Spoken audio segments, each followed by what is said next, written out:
Hey, what's up guys? Welcome back to my channel. My name is Cody Piper and I'm a filmmaker. Today we're gonna be looking at a tutorial on what to do when content-aware fill doesn't work in After Effects.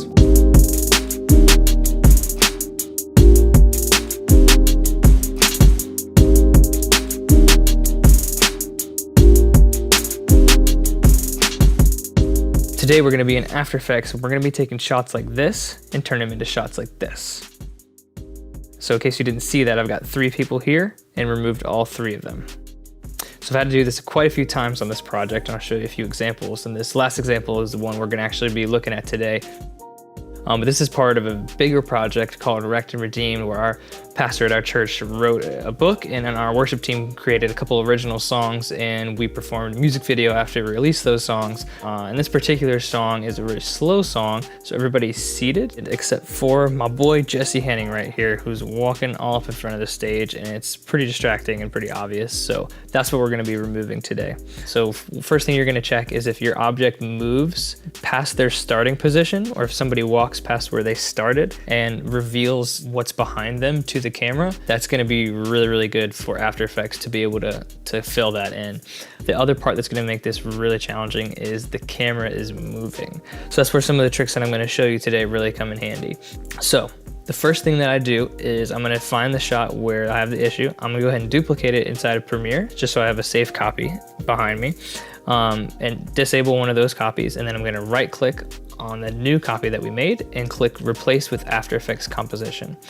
Just because sometimes the linking and relinking gets weird between After Effects and Premiere. So just to have that stable one behind me. All right, so now we're in After Effects and we've got the shot. And the first thing I'm gonna do is I'm going to create a mask. So once we've got that, we're gonna change our mask and set that to none instead of add or subtract or anything else. And we're gonna click on the little stopwatch to make sure that the mask path starts recording keyframes. So we've hit that, we've got our first keyframe there at the beginning of the layer. And now what I like to do is just go to the very end of the comp and make another keyframe at the end. And so what we're doing is we're just moving our mask here to where Jesse has moved, and After Effects is gonna try to fill in all those keyframes in the middle. Go to the middle of the comp now, and you'll see we'll take it and make sure it's all lining up. And so basically, I'm kind of incrementally checking. And so now I'm in the middle of the 2 keyframes I made, and then you go in the middle. And so I just keep halving it. So basically taking the comp in half and making it half. So it's kind of exponentially and incrementally changing it. And so each time I'm making the mask a little bit different and making sure that the points are moving along with the people's heads or with his foot or whatever it is. Okay, so now we've got pretty much every frame checked. Every frame is pretty much good to go. We're gonna jump over to the Content Aware Fill tab in After Effects. Now, if you don't see it, go up to Window and click on Content Aware Fill and make sure that's open.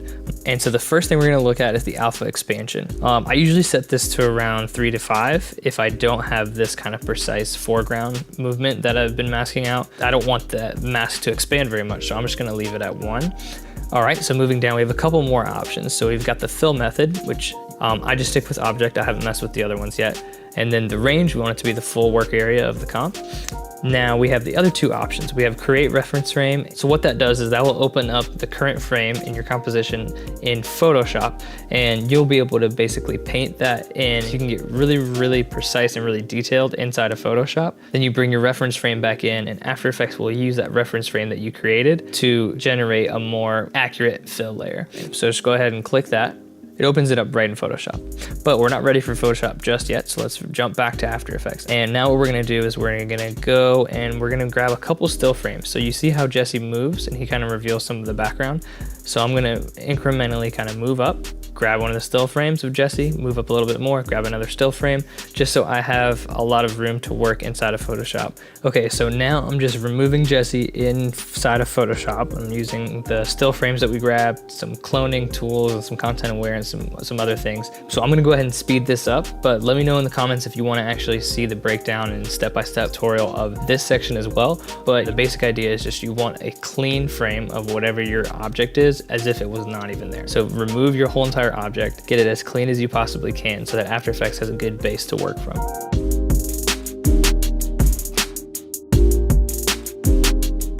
So now once you're finished with that, save that file to the exact same file. So just hit Command S. Okay, now we'll switch back to After Effects. So what we're gonna do is actually take the mask and set it to subtract. Now our layer is seeing through to the reference frame. So we're gonna scrub forward and see that there's nothing actually there. So now we're just gonna go ahead and hit Generate Fill Layer, and it will use that information we just gave it and try to guess and match as close as it possibly can. All right, so now let's see how After Effects actually did. Okay, yeah, it actually did a really good job. It's close to being acceptable. I'm actually pretty impressed with this, but there's definitely some ghosting on the people's heads in the foreground. You see this mic stand in the background, it's kind of like flipping back and forth, and then there's a little bit more ghosting. So here's what we're gonna do to fix that. Let's go ahead and jump back into Photoshop now.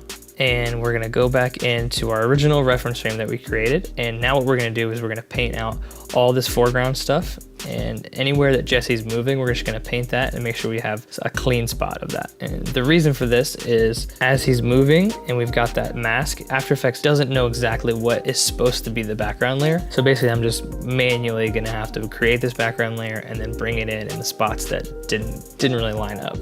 When you're finished with this, make sure you save this as a new file. Don't overwrite it. If you overwrite it, it'll mess up that original reference frame, and that won't be good. So make sure you save this as a new file. Okay, so now we're back in After Effects. So let's go ahead and create a duplicate layer of the original layer that we have. So once we've duplicated that, move that to the top. Then we're gonna drop in our reference frame that we just created in Photoshop. Alrighty, so now that's in this timeline, and go ahead and just turn that off for a second. And what we're gonna do is we're gonna turn on this original layer, and we're gonna set this mask to add.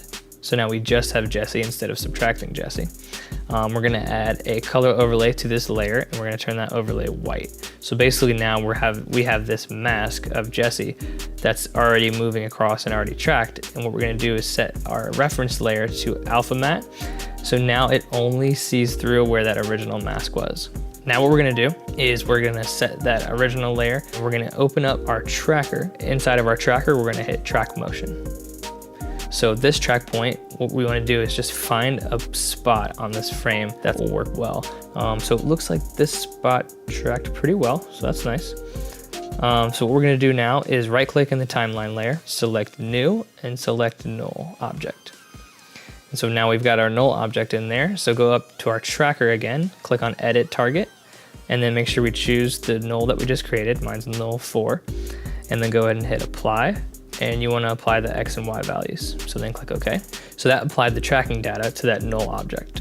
So then what we're going to want to do is parent our reference frame to the null layer. And you'll just grab this little pick whip on this little spiral thingy here. Click that, drag that onto the null layer. Now that's parented to the null layer. And what that means is anywhere that null that we created is moving, then the reference frame is going to move. So we did that track of the little square, that little brick. So anywhere that brick moves, the reference frame is going to move in the same way. So I just decided to go ahead and make a new mask here. So now I'm just tracking it along these heads. This is kind of what I was talking about earlier about how later on you can just bring in the heads a lot easier than having that connected to that entire mask of Jesse moving across. And you have a lot more control. So now I've added another mask that's gonna be set to subtract, and then it's gonna be feathered. So it's actually taken off a little bit of the mask on the top, and that's just gonna help blend it together. So you don't even notice a transition between the extra stuff that we've added compared to the original ground that's truly there. So that's what I'm doing here. I'm just adding a couple more masks to take away this ghosting that's happening here. And then again, I'm adding some masks that will feather that on the top.